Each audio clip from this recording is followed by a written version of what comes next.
Hello everyone. So ఇవాళ మనం అరుణాచలంలో ఓన్లీ అరుణాచలం టెంపులే కాకుండా మిగతా 9 లింగాలు కూడా చూస్తున్నామండి. అందులో ఫస్ట్దేమో ఇంద్రలింగం, దాని తర్వాత మనకు వచ్చేసి అగ్నిలింగం ఉండిద్దండి. అగ్నిలింగం తర్వాత నెక్స్ట్ మనకి యమలింగం.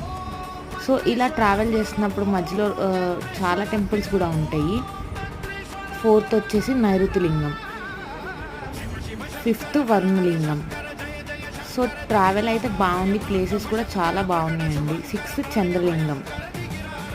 ఇది ఆది అన్నామలై టెంపుల్ అంటారు. ఇది అసలు ఫస్ట్ టెంపుల్ అంట అరుణాచలంలో.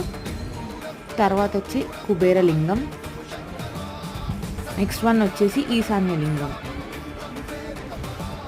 Finally one of my favourite ప్లేసెస్కి అయితే రీచ్ అయిపోయాము. అదే అండి అరుణాచలేశ్వర టెంపుల్. చాలా ప్లెజెంట్గా ఉండిద్దండి. మస్ట్ విజిట్ ప్లేసెస్లో ఇది ఒకటి.